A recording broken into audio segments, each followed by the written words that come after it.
السلام علیکم۔ اے تقدیر والے، اگر اللہ نے تیرے نامہ اعمال میں نیکی لکھی ہے تو اللہ سے دعا کرنا، تکبر غرور کبھی نہ کرنا، کیونکہ شیطان تمہارا جانی دشمن ہے۔ وہ نہیں چاہے گا کہ تمہیں وہ سرور و قرار ملے، وہ خیر و برکت ملے۔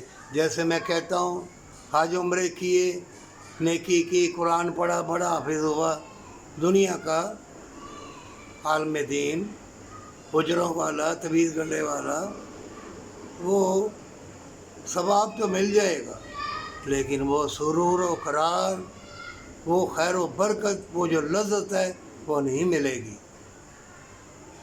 مومن اللہ کے سارے نام برکت والے ہیں۔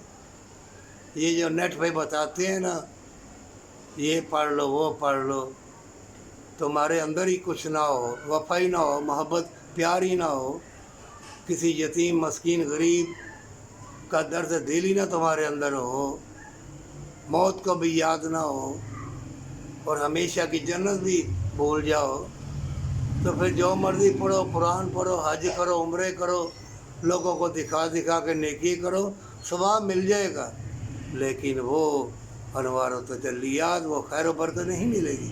قیامت کے روز اللہ کہے گا کہ تو نے دنیا کو دکھانے کے لیے جو نیکی کی، دنیا آئی، لوگ آئے، میرے لیے کیا کیا؟ اور اللہ نہ حج عمرے دیکھے گا، نہ تمہاری وہ نیکی ہے۔ ہاں، اللہ کو دکھانے کے لیے جو نیکی کی ہوگی، اللہ اس کو اپنی رحمت کے ساتھ جنت میں داخل کرے گا۔